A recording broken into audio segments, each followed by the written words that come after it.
وأحسن منك لم تر قط عيني وأجمل منك لم تلد النساء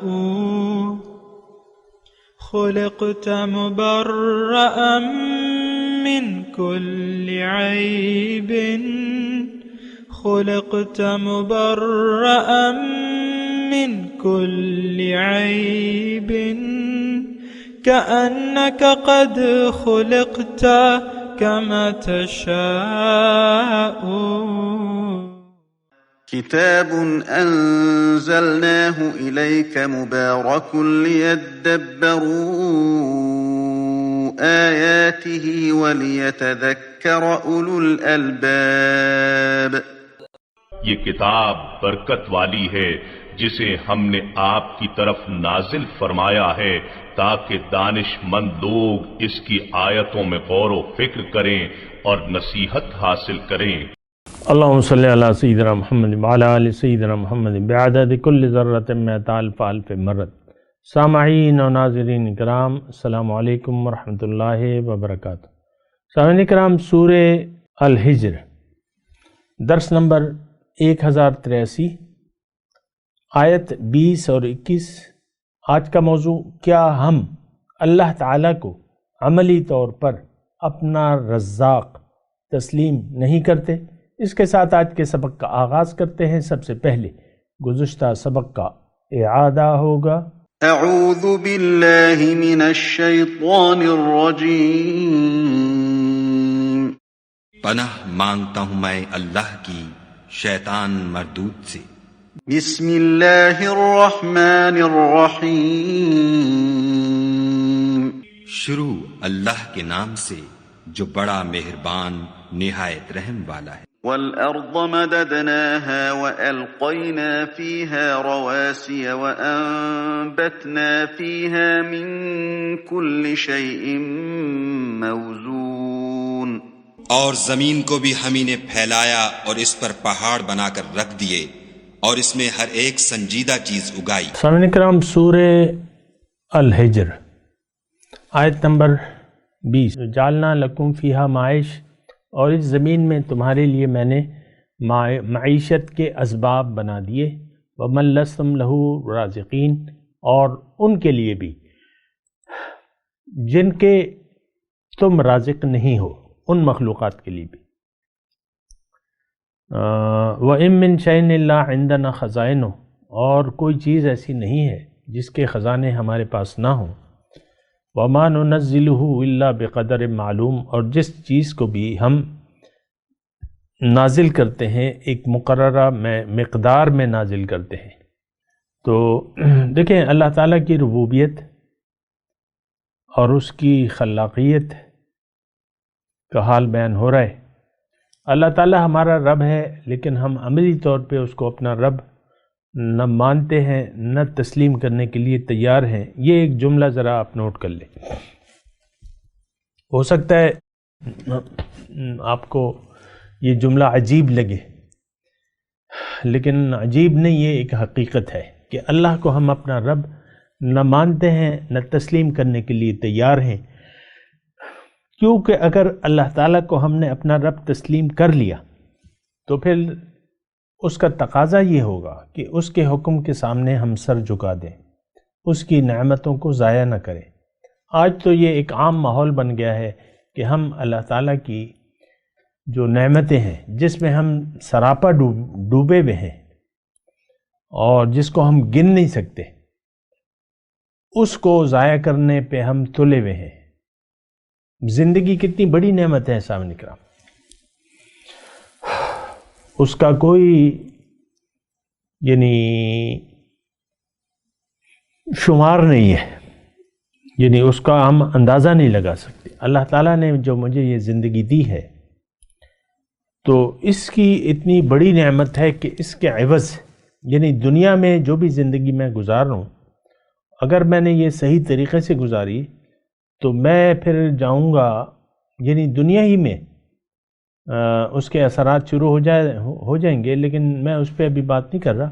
لیکن میں مستحق ہو جاؤں گا اللہ کی جنت کا، دارالسلام کا، اور میں پھر اپنے رب کے پاس ہوں گا۔ وَهُوَ عِنْدَ رَبِّهِمْ، یہ اللہ تعالیٰ دارالسلام کی طرف ہمیں بلا بھی رہا ہے اور ہم وہاں پر اس کے ساتھ ہوں گے، اس کے پاس ہوں گے۔ عند ربہم، قرآن کے الفاظ میں کہہ رہا ہوں۔ تو لیکن اگر یہ زندگی کو ہم نے ضائع کر دیا، اور دیکھیں آج کیا ماحول ہے، آج ماحول یہ ہے کہ زندگی کو ضائع کرنے پر ہم تلے ہوئے ہیں، بھرپور ہمارا ارادہ یہ ہے کہ ہم زندگی ضائع کر کے جائیں، ضائع کر کے مریں۔ وہ ایک الگ بات ہے کہ اس کی وجوہات کیا ہیں، وہ میں آپ کو بتاتا رہتا ہوں، لیکن جو زندگی اس وقت ہم گزار رہے ہیں یہ رب کی ربوبیت کا انکار کر کے گزار رہے ہیں۔ اللہ تعالیٰ اس وقت ہم اللہ کو اپنا رب تسلیم نہیں کرتے۔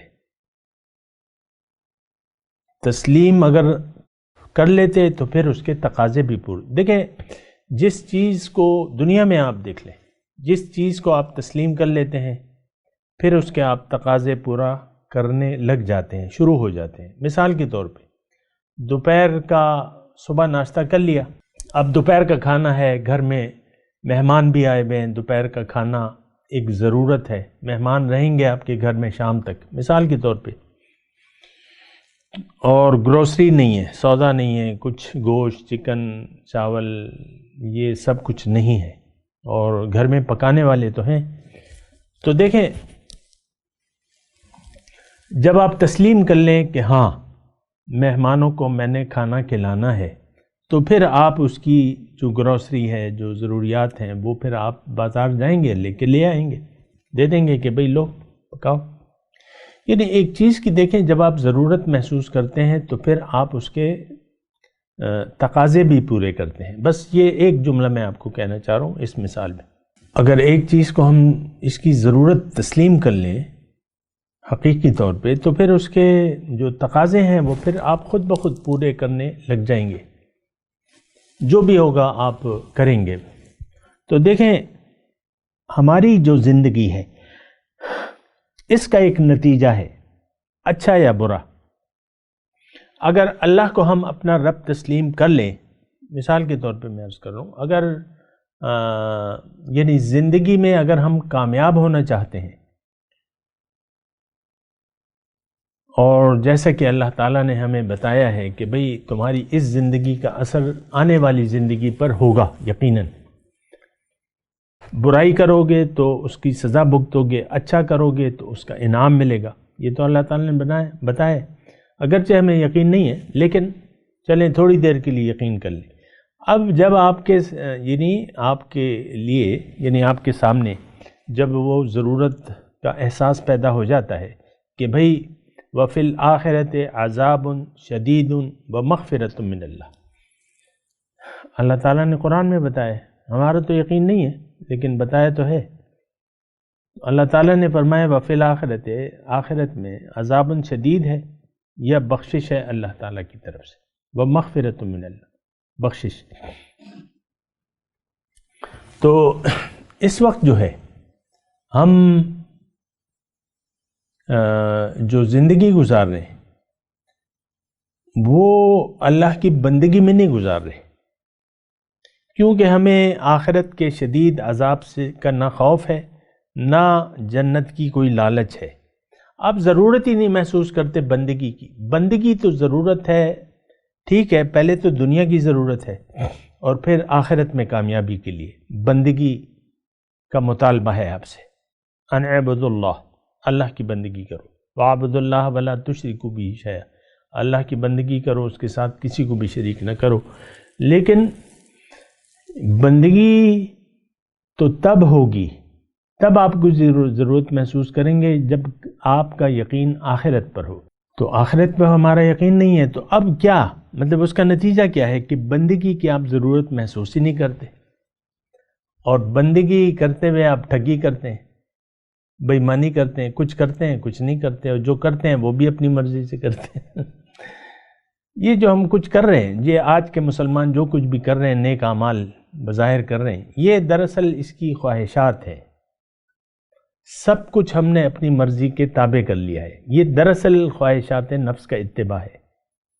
کوئی نماز نہیں ہے، کوئی روزہ نہیں ہے، کوئی حج نہیں ہے، کوئی زکوٰۃ. یہ دراصل بس وہ ایک روٹین جو ہمیں چلی آ رہی ہے باپ دادا سے، بس وہ ہم کرتے ہیں. اس کے علاوہ تو دیکھیں، اب باپ دادا سے قرآن فہمی ہمیں ورثے میں نہیں ملی ہے، تو ہم قرآن فہمی تو میں دلچسپی نہیں ہے ہماری. مثال کے طور پہ میں ایک بات کروں، یہ تو دیکھیں حضور صلی اللہ علیہ وسلم تشریف لائے تو اس وقت جو ان کے مخاطبین تھے وہ کہتے تھے کہ بھئی جو ہمارے باپ دادا کرتے چلے آئے ہیں وہی ہم کریں گے. انا وجدنا آبانا، اسی طریقے پر ہم نے اپنے باپ. اور حضور صلی اللہ علیہ وسلم کو وہ کہتے تھے یہ بے دین ہو گیا ہے، یہ الزام لگاتے تھے مکے میں نا. تو دیکھیں جو چیز، میں آپ سے صرف ایک بات کہہ رہا ہوں کہ جو چیز ہمیں ورثے میں ملی ہے اس کو تو ہم کر رہے ہیں، بنا سوچے سمجھے کر رہے ہیں. نماز کی حقیقت ہم نہیں جانتے، زکوٰۃ کی حقیقت نہیں جانتے، روزے کی حقیقت نہیں جانتے، پھر اس کے آداب نہیں جانتے، حج کیا مقصد نہیں جانتے. تو یہ سب چیزیں، کلمہ پڑھتے ہیں لیکن اس کا مطلب بھی نہیں جانتے. تو پانچ بنا کا پھر فائدہ کیا ہوا؟ بنا سوچے سمجھے تو کچھ بھی، کسی کام پہ بھی کوئی فائدہ نہیں ہوتا. دیکھیں مکان، مثال کے طور پہ کوئی مکان بنا رہا ہے، ایک مستری مکان بنا رہا ہے، راج ہے، مستری ہے. اس کے پاس مالک کہتا ہے کہ بھائی میرے پاس کوئی نقشہ نہیں ہے، بس تم جو کر لو گے بس ٹھیک ہے. تو بنا کسی نقشے کے، بنا کسی پلاننگ کے وہ مکان بناتا رہتا ہے. آخر میں پتہ چلتا ہے اس کی خرابیوں کا، یار اس بات کا خیال نہیں رکھا، یہ بات غلط ہے، وہ بات غلط ہے. تو دیکھیں مکان بنانے سے پہلے ایک نقشے کی ضرورت ہوتی ہے، نقشہ. اور پھر آپ کو پتہ ہے کہ نقشے کی کتنی اہمیت ہوتی ہے. پھر نقشے والے بنانے والے ہیں، جو سیدھے سادھے ہمارے گھروں کے نقشے بنا دیتے ہیں وہ الگ ہے، اور جو آرکیٹیکٹ نقشہ بناتا ہے وہ الگ چیز ہوتی ہے. وہ ہمارے خیال میں بھی نہیں آتی اس وقت جو وہ نقشہ بنا کے دیتا ہے. تو بہرحال میں آپ کو یہ بات کر رہا ہوں کہ زندگی ہم بغیر کسی نقشے کے گزار رہے ہیں. زندگی گزارنا ایک کام ہے، اور زندگی گزارنے کے بدولت ہی آپ اچھا یا برا پائیں گے، آپ کے ساتھ اچھا یا برا سلوک ہوگا. لیکن آپ کو پتہ ہے کہ ہماری تو نیت ہی بدل گئی ہے. دل کو اللہ کا گھر بنانا تھا ہم نے، اور یہاں بت خانہ ہم نے آباد کر لیا ہے. اس بات کو، یعنی اس طریقے سے بھی آپ بات کو سوچیں نا، دل کو ہم نے اللہ کا گھر، یہ اللہ کا گھر ہے، اس کی صفائی کرنی تھی، بلکہ ہم نے اور بت یعنی سجا لیے ہیں. اس کعبہ دل میں ہمارے بہت سے، جس طرح کے مکے کے کافروں نے 360 بت رکھے ہوئے تھے خانہ کعبہ میں. یعنی اس وقت تو ہمیں تعجب لگتا ہے نا، کوئی بت وہاں رکھ دے، مثال کے طور پہ ایک بت رکھ دے آج 2021 میں، کوئی 1 فٹ کا بت لے جائے کسی بھی طریقے سے چھپا کے یا جو بھی ہو، اور وہاں خانہ کعبہ کی منڈیر پہ وہ رکھ دے. وہ ہے نا حتیم، وہ جو کھلا ہوا وہ خانہ کعبہ ہے نا، وہاں پہ رکھ دے. تو آپ کا کیا خیال ہے؟ بت وہاں رکھ دے تو اس ایک بت کو آج کے مسلمان وہاں برداشت کر لیں گے؟ ایک ہنگامہ مچ جائے گا، ایک ہنگامہ مچ جائے گا بت اور خانہ کعبہ میں. تو اگر طواف ہو رہا ہے، ہجوم ہے، سپاہی بھی موجود ہیں مقامی طور پہ، تو اول تو وہ بت جب دیکھیں گے تو وہ چھین لیا جائے گا. چاہے جائے کہ وہ بت وہاں جا کے اس دہلیز پہ جا کے رکھ دیں، اور اس نیت سے کہ لوگ اس کا طواف کریں. یہ بھی ایک چیز ہے. یہ ہمیں عجیب سا لگتا ہے نا، لگے گا نا، کوئی چھوڑے گا وہاں بت. لیکن ہم آپ دیکھ لیں، مومن کا دل جو ہے یہ اللہ کا گھر ہے. اللہ نے فرمایا لا یسعنی فی ارضی ولا سمائی ولکن یسعنی قلب مومن او کما قال۔ اللہ تعالیٰ فرماتا ہے میں نہ آسمانوں میں سماتا ہوں نہ زمین میں سماتا ہوں، لیکن مومن کے دل میں سما جاتا ہوں، مومن کے دل میں سما جاتا ہوں۔ ہمارے دل میں تو اللہ نہیں ہے، ہمارے دل میں تو ظاہر ہے، باطن سے تو ہم بے خبر ہیں۔ یعلمون ظاہرا من الحیات الدنیا وہم عن الآخرۃ غافلون، یہ لوگ دنیا کے ظاہر کو تو جانتے ہیں لیکن حقیقت سے تو یہ بے خبر ہیں۔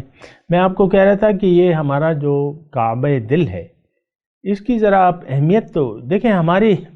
ہماری نظر میں تو صرف دنیا کی اہمیت ہے، یہ 1000 کے نوٹوں کی گڈی ہے اور یہ 5000 کے نوٹوں کی گڈی ہے، یہ 10 لاکھ روپے ہیں، یہ 10 کروڑ روپے ہیں، یہ 10 ارب روپے ہیں۔ اس کی تو ہماری آپ گنتے رہتے ہیں پیسوں کو اپنے حساب کرتے رہتے ہیں، اتنے پیسے ہو گئے، اتنے ہو گئے، یہ دکان میری ہے، وہ مکان میرا ہے، وہ پلازا میرا ہے، یہ آپ حساب کرتے رہتے ہیں۔ لیکن آپ نے اپنے دل کا کبھی احساس کیا ہے؟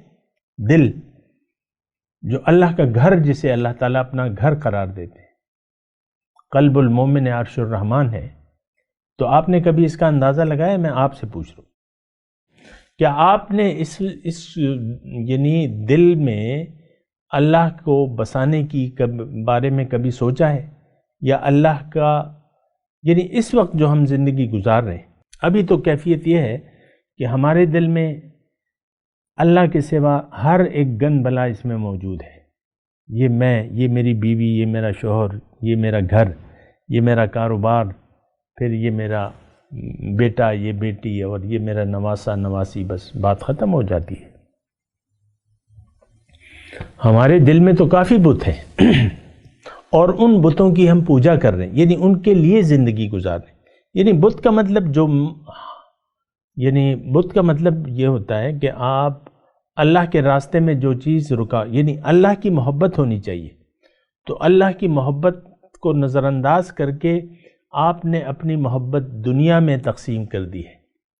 یہ میری بیوی، یہ میرا شوہر، یہ میرے بچے، ہائے میرا بچہ۔ آپ دیکھ لیں کیسے آپ پیار کرتے ہیں اپنے بچوں سے۔ میں نہیں کہہ رہا کہ نہیں کرنا چاہیے، لیکن محبت جو ہے وہ تو اس کا مستحق ایک اللہ ہے۔ شدید محبت ہونی چاہیے آپ کی اللہ تعالیٰ کے ساتھ، لیکن وہ نہیں ہے۔ بہرحال میں اپنے مضمون کی طرف آتا ہوں کہ جعلنا لکم فیہا معائش۔ اللہ تعالیٰ اپنی ربوبیت بتا رہے ہیں کہ دیکھو میں نے تمہیں پیدا بھی کیا ہے، میں یہ زمین بھی میں نے نعمتوں سے بھر دی ہے تمہارے لیے، اور پھر تمہیں اس میں رزق کمانے کے اسباب بھی پیدا کر دیے، کوئی اونچا کوئی نیچا، کوئی ہر ایک۔ آپ دیکھ لیں ہم تمام انسان، مرد ہو یا عورت، ایک دوسرے کے محتاج ہیں، ساری زندگی اسی میں گزر جاتی ہے اور اسی سے وہ کاروباری زندگی چلتا ہے۔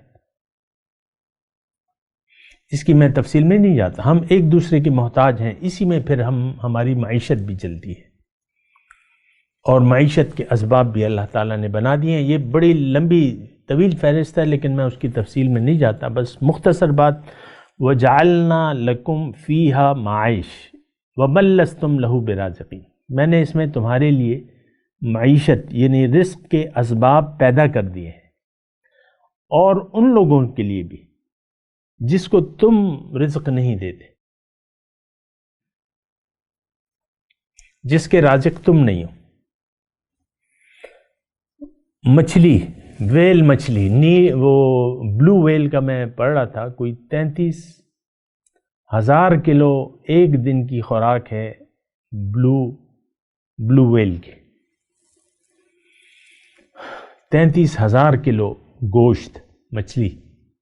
ظاہر ہے کہ وہ مچھلیوں کو نکلتی ہے جو بھی ہے، تو یہ ضرورت اس کی کون پوری کرتا ہے؟ ہر روز 33,000 کلو۔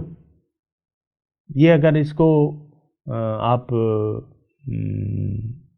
مثال کے طور پہ اس کے پیسے بنا لیں، ہم تو یہاں کلو کے حساب سے مچھلی خریدتے ہیں، کوئی 500 روپے کلو ہے، کوئی 1000 روپے کلو ہے، کوئی، تو اب کتنے، یعنی 33,000 کلو 1 روپے کلو ہو جائے تو 33,000 روپے کا ایک، تو 1 روپے کلو تو نہیں ہے مچھلی سوچ تو میں کہہ رہا ہوں کہ وَمَن لَسْتُمْ لَهُ بِرَازِقِينَ، اس مخلوقات کے لیے بھی، اب جنگل میں جتنی بھی مخلوقات ہیں وہ ایک دوسرے کو اللہ تعالیٰ نے ان کی، میں اس کی تفصیل میں نہیں جاتا، ہر جانور کے لیے، ہر درندے کے لیے، ہر پرندے کے لیے اللہ تعالیٰ نے رزق کے اسباب پیدا کر دیے۔ آپ کو معلوم ہے رازق حقیقی اللہ ہے۔ اللہ کو بھول کے کسی اور کو رازق سمجھ لینا، کسی اور پہ تکیہ کر لینا، کسی اور سے آسرا لگا لینا کہ یہ مجھے رزق دے گا۔ آج کل آپ دیکھ لیں، میں تو پاکستان میں ہوں، پاکستان کی بات کر رہا ہوں، ہم میں سے ہر شخص، ہر ادارہ، ہر شخص جو بھی ہے وہ سمجھتا ہے کہ اللہ میرا، یہ جو میں کر رہا ہوں، جو چل ول، جو تدبیریں میں کر رہا ہوں، بس یہی میرا رب ہے۔ دیکھیں حرام، دھوکہ، خیانت، فراڈ، ملاوٹ، یہ سب ہمارا طرح امتیاز ہماری قوم کا، جس سے جتنا بھی ہو سکتا ہے۔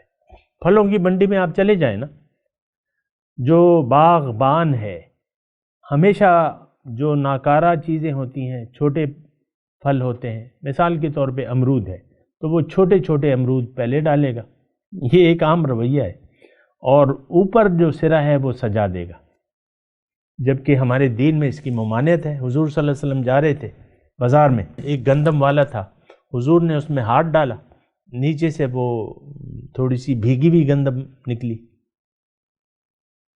تو حضور نے فرمایا من غش فلیس منا، جس نے دھوکہ کیا وہ ہم میں سے نہیں ہے۔ مالٹے والے ہیں، جو بھی ہیں، آم والے ہیں، نیچے کریٹ میں جو ہے، یہ تو ایک عام بات ہے جس کو باغبان بھی نہیں، سب کو معلوم کہ اوپر جو ہے وہ اچھا مال سجا دیتے ہیں، نیچے جو ہے وہ آپ کو پتہ ہے۔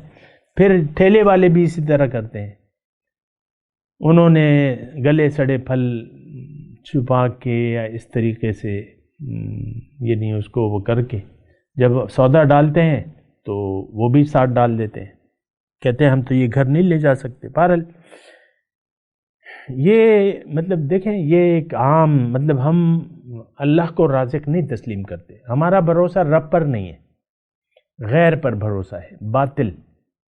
اور باطل جب آپ سرکاری اداروں میں جائیں اور چاہے جو ادارہ بھی ہے، اس میں جس سے جہاں بس جلتا ہے وہ کہتا ہے کہ ٹیکہ لگاؤ۔ افسر صاحب بیٹھے ہوئے ہیں، نمازی بھی ہیں، چہرے پہ داغ سجدہ بھی ہے، اور پکے رشوت خور ہیں، پکے، پھر روزے بھی رکھتے ہیں، پھر حج کو بھی جاتے ہیں، اور ہے رشوت خور۔ سارا ڈپارٹمنٹ ہی ایسا ہے، چپڑاسی سے لے کر صاحب تک سارے ایک ہی رنگ میں رنگے ہوئے ہیں۔ یہ ہر ادارے کا یہ معاملہ ہے، کم زیادہ وہ تو ایک الگ مسئلہ ہے نا۔ تو بہرحال وَجَعَلْنَا لَكُمْ فِيهَا معائش، میں نے بنائے ہیں یہ اسباب معیشت جو ہیں، یہ میں نے بنائے ہیں، اور ان لوگوں کے لیے بھی میں نے بنائے جس کو تم رزق نہیں دیتے۔ چڑیوں کو رزق کون دیتا ہے؟ پرندوں کو، چڑیوں کو اللہ تعالیٰ ہی دیتا ہے۔ اسباب رزق جو ہیں یہ اللہ تعالیٰ نے تقسیم کیے ہوئے ہیں۔ یہ تو انسان کو تھوڑا سا امتحان کے لیے اور ایک نظام چلانے کے لیے اللہ تعالیٰ نے کہا ہے کہ ٹھیک ہے، ورنہ کوئی بھی مخلوق ایسے اسباب نہیں اختیار کرتی جو ہمیں اللہ تعالیٰ نے بتائے ہوئے ہیں، سکھائے ہیں۔ تو اچھا، پھر اللہ تعالیٰ فرما رہا ہے کہ وَإِن مِّن شَيْءٍ إِلَّا عِندَنَا خَزَائِنُ، کوئی چیز ایسی نہیں ہے جس کا میرے پاس خزانہ نہ ہو، یعنی میرے خزانے بھرے ہوئے ہیں۔ وَمَا نُنَزِّلُهُ إِلَّا بِقَدَرٍ معلوم، لیکن میں اس کو ایک مقررہ مقدار میں نازل کرتا ہوں۔ اس کا مطلب یہ ہے کہ اللہ تعالیٰ نے ہمیں پیدا بھی کیا ہے، رزق کے اسباب بھی ہیں، لیکن رزق جو ہے وہ حساب سے ہمیں اللہ تعالیٰ دیتا ہے۔ ہر چیز کا خزانہ اللہ کے پاس ہے، اس کے خزانے بھرے ہوئے ہیں، وَلِلَّهِ خَزَائِنُ السَّمَاوَاتِ وَالْأَرْضِ، اللہ کے پاس ہیں تمام زمین اور آسمان کے خزانے، اور یہ خزانے اس کے بھرے ہوئے ہیں، لیکن وَمَا نُنَزِّلُهُ إِلَّا بِقَدْرٍ معلوم، یعنی اس میں نقطہ یہ ہے کہ اللہ تعالی یدبر الامر من السماء الى الارض، یہ اس کاموں کی تدبیر جو ہے، سارا انتظام اللہ کے ہاتھ میں ہے۔ اللہ رزق فراخ بھی کرتا ہے، تنگ بھی کرتا ہے۔ اللہ یبسط الرزق لمن یشاء ویقدر، نحن قسمنا بینہم معیشتہم فی الحیات الدنیا، ہم نے ان کی معیشت تقسیم کر دی ہے دنیا کی زندگی میں۔ تو یہ رزق جو ہے یہ اللہ تعالیٰ کی تقسیم ہے۔ تو ہم تو دیکھیں، ہم تو کبھی شکر نہیں کرتے جو اللہ تعالیٰ نے جس حالت میں ہمیں بنایا ہے۔ میں نے اکثریت کو ناشکرہ پایا ہے، کوئی اپنی حالت پر مطمئن نہیں ہے، مزید کی طلبگار ہے، مزید طلب، حل میں مزید کچھ اور چاہیے۔ نواب ہیں، قوانین ہیں، گزارا ہو رہا ہے، پھر حل میں مزید کی وہ لگاتے ہیں۔ ایک انڈسٹری چل نکلی، کارخانہ چل گیا، اور لیکن آپ دیکھ لیں پھر وہ بچوں کو جنم دیتی ہے، گروپ آف کمپنیز بن جاتی ہے، تو کسی کا پیٹ نہیں بھرتا۔ حالانکہ ہمیں تو دیکھیں اللہ تعالیٰ رازق ہے، جس کام کے لیے ہم آئے ہیں، یہ آخری میں جملہ بول لوں کہ جس کام کے لیے ہم آئے ہیں اس سے تو ہم غافل ہیں۔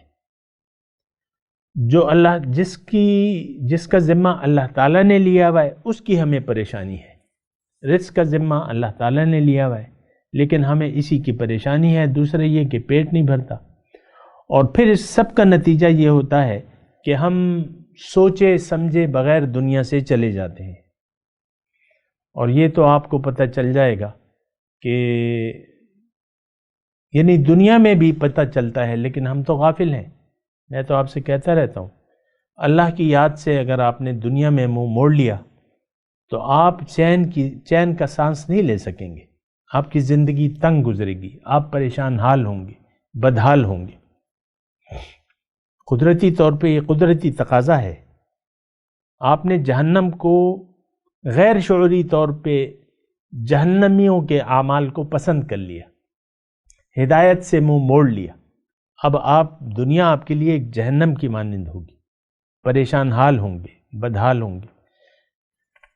اور جب آپ اس دنیا سے جائیں گے اور دوسری ابدی زندگی شروع ہوگی تو بہت برا حال ہوگا، آپ یقین کر لیں یا نہ کریں، لیکن یہ وقت آنے والا ہے۔ فَسَوْفَ تَعْلَمُونَ، جلد تمہیں لگ پتہ جائے گا۔ میں تلاوت کرتا ہوں، میرے ساتھ دہرائیے۔ اعوذ باللہ من الشیطان الرجیم، بسم اللہ الرحمن الرحیم۔ وَجَعَلْنَا لَكُمْ فِيهَا مَعَائِشَ وَمَن لَّسْتُمْ لَهُ بِرَازِقِينَ وَإِن مِّن شَيْءٍ إِلَّا عِندَنَا خَزَائِنُهُ وَمَا نُنَزِّلُهُ إِلَّا بِقَدَرٍ مَّعْلُومٍ۔ ترجمہ سنا دیں۔ جعلنا لکم فیہا معائشہ، اور تمہارے لیے اس دنیا میں رزق کے اسباب پیدا کر دیے، وَمَن لَّسْتُمْ لَهُ بِرَازِقِينَ، اور ان کے لیے بھی جن کے تم رازق نہیں ہو۔ وَإِن مِّن شَيْءٍ إِلَّا عِندَنَا خَزَائِنُهُ، کوئی چیز ایسی نہیں ہے جس کے خزانے ہمارے پاس نہ ہوں۔ وَمَا نُنَزِّلُهُ إِلَّا بِقَدَرٍ مَّعْلُومٍ، اور جس چیز کو بھی ہم نازل کرتے ہیں ایک مقرر مقدار میں نازل کرتے ہیں۔ اب ان آیت کی تلاوت اور ترجمہ۔ اعوذ باللہ من الشیطان الرجیم، پناہ مانگتا ہوں میں اللہ کی شیطان مردود سے۔ بسم اللہ الرحمن الرحیم،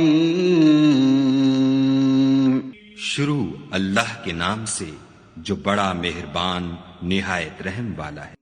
وَجَعَلْنَا لَكُمْ فِيهَا مَعَايِشَ وَمَن لَّسْتُمْ لَهُ بِرَازِقِينَ، اور ہم ہی نے تمہارے لیے اور ان لوگوں کے لیے جن کو تم روزی نہیں دیتے اس میں معاش کے سامان پیدا کیے۔ وَإِن مِّن شَيْءٍ إِلَّا عِندَنَا خَزَائِنُهُ وَمَا نُنَزِّلُهُ إِلَّا بِقَدَرٍ معلوم، اور ہمارے ہاں ہر چیز کے خزانے ہیں اور ہم ان کو بمقدار مناسب اتارتے رہتے ہیں۔ اس کے ساتھ ہی آج کے درس کا وقت اختتام کو پہنچا۔ اگلے درس میں انشاءاللہ پھر ملاقات ہوگی۔ وآخر دعوانا ان الحمدللہ رب العالمین، والسلام علیکم ورحمۃ اللہ وبرکاتہ۔ مولایا صلی وسلم دائما ابدا علی حبیبک خیر الخلق کلہم